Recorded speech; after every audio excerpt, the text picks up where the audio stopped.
नमस्कार। आज हम हिंदी भाषा की छठी कक्षा की पाठ्य पुस्तक अभ्यास सागर के पाठ 8 न जानू कवि बना के अभ्यास के प्रश्न करेंगे।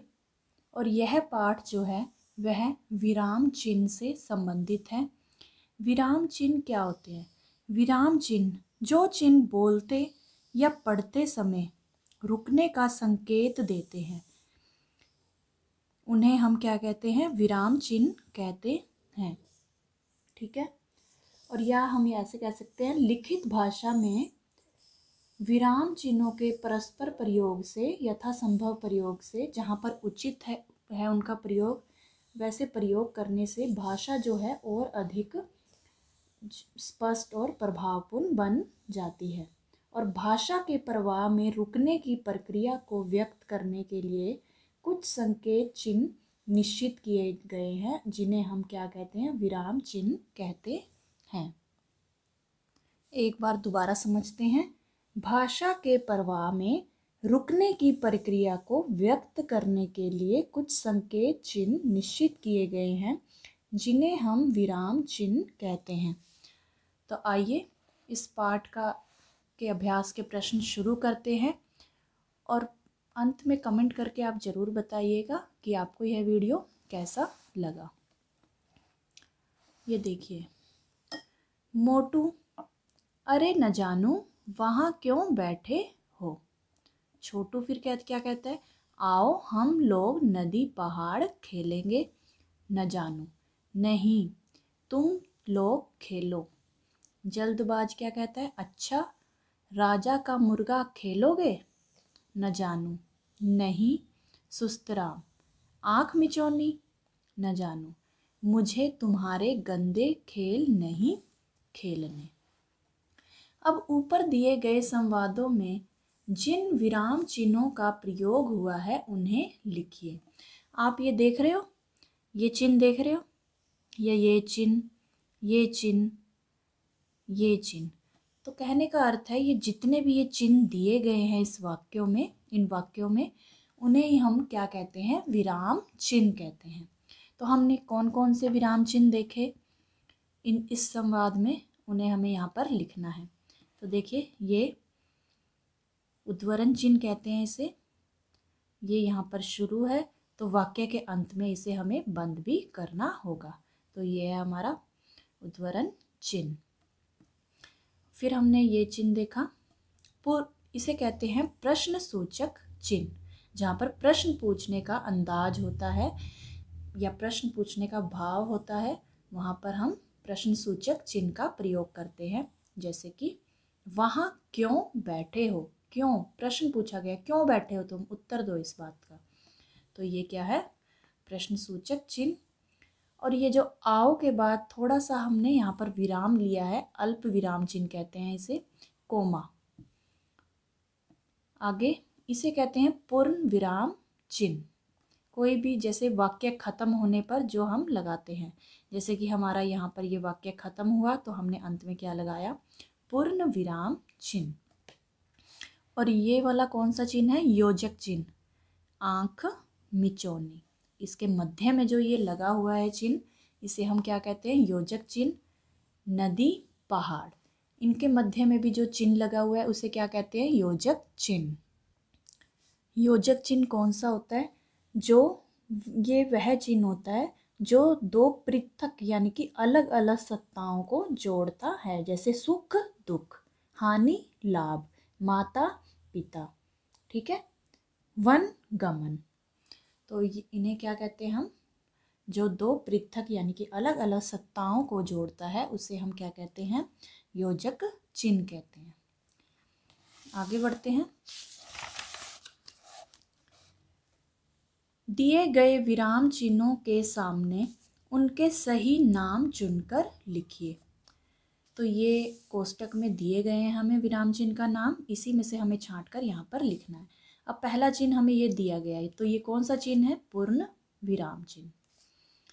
फिर हमें ये चिन्ह दिया गया है, ये कौन सा चिन्ह है? योजक चिन्ह। ये कौन सा चिन्ह है? प्रश्न सूचक चिन्ह। और ये उद्धरण चिन्ह। और ये कोमा का जो चिन्ह है इसे क्या कहते हैं हम? अल्प विराम चिन्ह। और जो ये डंडा पा के नीचे बिंदी दी जाती है इसे हम कहते हैं विस्मयादि बोधक चिन्ह। अब विस्मयादि बोधक चिन्ह क्या होता है? जो ये वाला चिन्ह होता है, यह चिन्ह जो है विस्मय या आश्चर्य या हैरानी का बोध कराने वाले दो पदबंधों अथवा वाक्यों के अंत में आता है। जैसे कि आहा कितना सुंदर मौसम है, तो आहा के बाद पहले विस्मयादि बोधक चिन्ह आएगा, फिर आएगा कितना सुंदर मौसम है, और फिर दोबारा से ये विस्मयादि बोधक चिन्ह आएगा। ठीक है, तो विस्मय यानी कि आश्चर्य या हैरानी व्यक्त करने के लिए हम विस्मयादि बोधक चिन्ह का प्रयोग करते हैं। अगला प्रश्न, नीचे दिए गए वाक्यों में पूर्ण विराम और प्रश्न सूचक चिन्ह का उचित प्रयोग कीजिए। कौन कौन से चिन्ह का हमें प्रयोग करना है? पूर्ण विराम यानी कि ये जो डंडा पाते हैं हम लास्ट में, अंत में, और कौन से चिन्ह का? प्रश्न सूचक चिन्ह यानी कि प्रश्न सूचक चिन्ह ये वाला। तो इन दो चिन्हों का हमें प्रयोग करना है। जैसे पहला वाक्य दिया गया, मोहन विद्यालय जा रहा था, तो ये बिल्कुल ही सरल वाक्य है, सीधा वाक्य है, तो ये वाक्य यहाँ पर खत्म हुआ तो हमने क्या लगाया? पूर्ण विराम चिन्ह। अगला है, कविता ने बहुत अच्छा गीत गाया, तो इसके भी अंत में हमने क्या लगाया? पूर्ण विराम चिन्ह। आप कहाँ रहते हैं? अब यहाँ पर प्रश्न पूछा गया है कि आप कहाँ रहते हैं, तब हम क्या लगाएंगे? प्रश्न सूचक चिन्ह। अगला देखिए, हमारा विद्यालय बहुत सुंदर है, ये एक सरल वाक्य है, साधारण वाक्य है, तो इसके अंत में हम क्या लगाएंगे? पूर्ण विराम चिन्ह। यानी कि यहाँ पर हमारा ये वाक्य खत्म होता है तो पूर्ण विराम चिन्ह लगाया जाएगा। ये खिलौने किसके लिए हैं? किसके लिए? अब यहाँ पर हमें उत्तर देना पड़ेगा ना, ये तो प्रश्न ही पूछा गया है कि ये खिलौने किसके लिए हैं, तो क्या आएगा यहाँ पर? यहाँ पर आएगा प्रश्न सूचक चिन्ह। अगला है वाक्य, पिकनिक पर कौन जाएगा? अब कौन जाएगा, यहाँ पर भी प्रश्न पूछा गया है, तो क्या आएगा? प्रश्न सूचक चिन्ह आएगा अंत में। अगला प्रश्न, नीचे दिए गए वाक्यों में पूर्ण विराम, विस्मयादि बोधक चिन्ह और प्रश्न सूचक चिन्ह का उचित प्रयोग कीजिए। कौन कौन से चिन्ह का प्रयोग करना है हमें? एक तो पूर्ण विराम चिन्ह का यानी कि ऐसे डंडे का प्रयोग, विस्मयादि बोधक चिन्ह में डंडा पाके नीचे बिंदी, और प्रश्न सूचक चिन्ह यानी कि ये वाला चिन्ह। इन तीनों चिन्हों का हमें प्रयोग करना है। जैसे बगीचे में आम, अमरूद और सेब के पेड़ लगे हैं, तो यहाँ पर ये वाक्य खत्म है तो हम क्या लगाएंगे? पूर्ण विराम चिन्ह। अगला वाक्य देखिए, अरे तुम यहाँ कैसे? अरे यहाँ पर उसे संबोधित किया गया है, ठीक है, विस्मय से, हैरानी से पूछा गया, अरे तुम यहाँ कैसे? तो क्या आएगा? पहले अरे के बाद क्या आएगा? विस्मयादि बोधक चिन्ह, तुम यहाँ कैसे, यानी प्रश्न पूछा गया, तो फिर अंत में क्या आएगा? प्रश्न सूचक चिन्ह। अगला वाक्य है, हे ईश्वर कृपा करो। हे ईश्वर, ईश्वर को संबोधित किया गया यहाँ पर, हे ईश्वर, उसके बाद क्या आएगा? विस्मयादि बोधक चिन्ह, कृपा करो, और अंत में पूर्ण विराम चिन्ह। अब अगला देखिए, वाह खीर तो बहुत अच्छी बनी है। वाह हैरानी में कहा गया, वाह खीर तो बहुत अच्छी बनी है, आश्चर्य व्यक्त किया गया है, विस्मय व्यक्त किया गया है, तो वाह के बाद क्या आएगा? विस्मयादि बोधक चिन्ह, खीर तो बहुत अच्छी बनी है, फिर अंत में क्या आएगा? पूर्ण विराम। अगला वाक्य, कितने बजे हैं? प्रश्न पूछा गया है कि कितने बजे हैं, तो क्या आएगा? प्रश्न सूचक चिन्ह। कितना सुंदर फूल है, यहाँ पर क्या आएगा? अंत में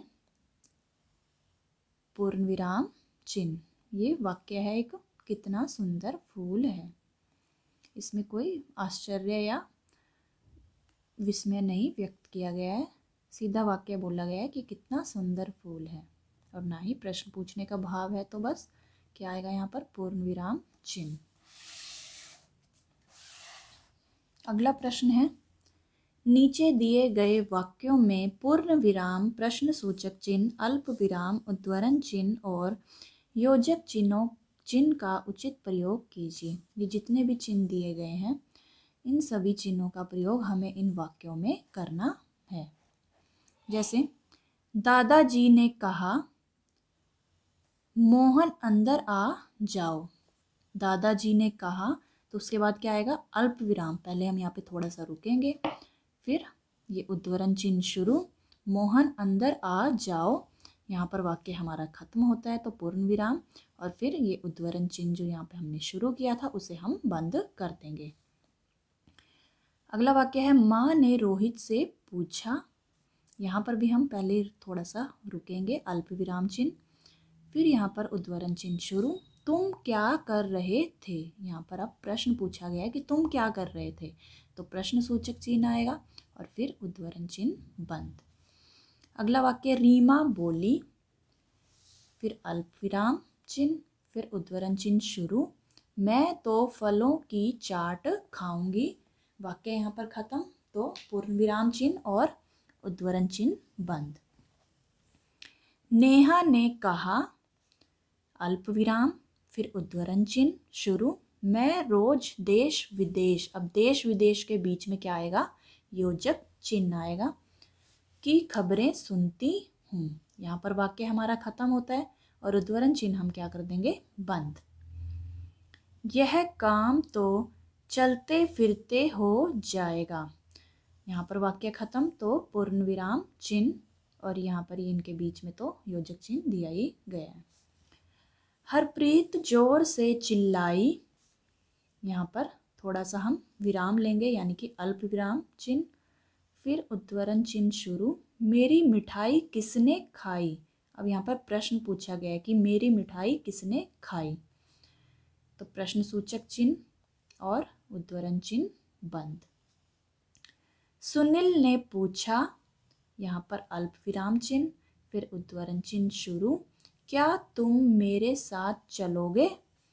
प्रश्न पूछा गया है कि क्या तुम मेरे साथ चलोगे, तो प्रश्न सूचक चिन्ह आएगा और फिर उद्धरण चिन्ह बंद।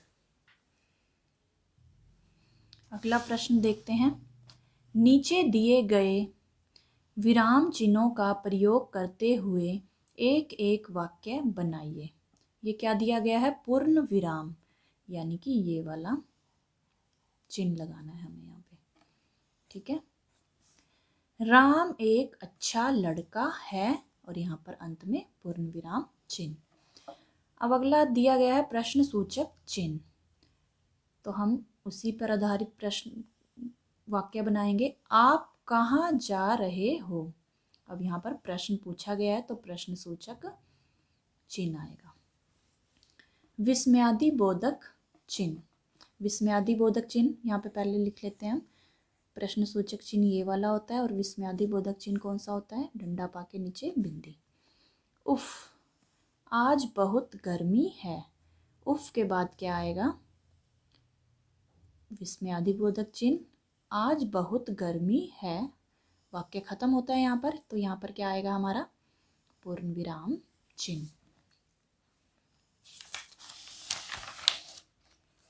अब हमें यहाँ पर अल्प विराम लगाना है। अल्प विराम, अल्प विराम क्या होता है, यानी कि कोमा। अब देखिए, सीता, रानी, शीला और राधा, जब ये नाम दिए गए हैं अलग अलग लड़कियों के, तो हम कोमा लगाएंगे कि सीता, कोमा, रानी, कोमा, शीला और राधा विद्यालय जा रही हैं, ठीक है। और अंत में वाक्य खत्म होने पर पूर्ण विराम चिन्ह। योजक चिन्ह, योजक चिन्ह कौन सा होता है आपको पता ही है, दो पृथक सत्ताओं के मध्य में जो लगता है। हमें अपने माता पिता का सम्मान करना चाहिए। अब माता पिता के मध्य में हमने क्या लगाया, योजक चिन्ह, और वाक्य के अंत में पूर्ण विराम चिन्ह। आगे बढ़ते हैं, आओ दोहराएं से संबंधित। नीचे दिए गए शब्दों के उल्टे अर्थ यानी कि विपरीत अर्थ वाले शब्द लिखिए। सुबह का क्या होता है उल्टा अर्थ, शाम। मानव का दानव। नफरत का प्रेम। चतुर का मूर्ख। आलस्य का उद्यम। उचित का अनुचित। अगला प्रश्न, नीचे दिए गए शब्दों के सामने उनके समान अर्थ वाले शब्द छांटकर लिखिए। माता का समान अर्थ क्या होगा, माँ। प्रयत्न, कोशिश। इंतजाम, प्रबंध। कार्य, काम। प्रसिद्ध, विख्यात। व्यवहार, आचरण। अगला प्रश्न है, सही विशेषण छांटकर वाक्यों को पूरा कीजिए। रूपा की आवाज डैश है, कैसी है उसकी आवाज, मधुर। मधुकर बहुत डैश है, साहसी, कैसा है, साहसी। डैश व्यक्ति जीवन में सफल नहीं हो सकते, कैसे व्यक्ति, आलसी व्यक्ति। वह तो बचपन से ही डैश है, कैसा है वह बचपन से ही, कमजोर। अगला प्रश्न, उचित सर्वनाम शब्द छांटकर वाक्यों को पूरा कीजिए। ये सभी क्या है, सर्वनाम शब्द हैं। आपको पता है संज्ञा के स्थान पर प्रयुक्त होने वाले शब्दों को हम क्या कहते हैं, सर्वनाम शब्द कहते हैं। श्याम को मेरे पास भेजना, मैं डैश समझा दूंगा, मैं उसे समझा दूंगा। मास्टर जी, आज डैश भी प्रार्थना का गाना गाऊंगा, कि मैं भी आज प्रार्थना का गाना गाऊंगा। डैश माफ कर देना मधुकर भाई, मुझे माफ कर देना मधुकर भाई। डैश पैसों की ज़रूरत है, उन्हें पैसों की ज़रूरत है। डैश नाटक कर रहे थे, वे नाटक कर रहे थे। अगला प्रश्न, नीचे दिए गए शब्दों में अनुस्वार यानी कि बिंदी अथवा अनुनासिक यानी कि चंद्र बिंदु चिन्ह लगाइए। तो ये शब्द दिए गए थे हमें, इनमें या तो अनुस्वार लगाना है या अनुनासिक, जो इनमें आएगा, जो इनमें उचित है। भयंकर में य के ऊपर बिंदी, मांगना में माँ के ऊपर चंद्र बिंदु आएगा, दोनों में नो के ऊपर क्या आएगा, बिंदी। गणतंत्र में त के ऊपर बिंदी आएगा यानी अनुस्वार। घटनाएं, घटनाएं में ए के ऊपर चंद्र बिंदु यानी कि अनुनासिक आएगा। प्रारंभ, प्रारंभ में र के ऊपर अंग की बिंदु आएगी यानी कि अनुस्वार आएगा। संज्ञा, संज्ञा में भी स के ऊपर अनुस्वार आएगा यानी कि बिंदी। दांत में दा के ऊपर चंद्र बिंदु। क्योंकि में क्यों के बाद यहाँ पर बिंदी आएगा यानी कि अनुस्वार आएगा। और माँ में चंद्र बिंदु आएगा यानी कि माँ। ठीक है, आशा करती हूँ आपको सभी प्रश्न अच्छे से समझ में आ गए होंगे। तो मिलते हैं अगली वीडियो में, तब तक के लिए नमस्कार।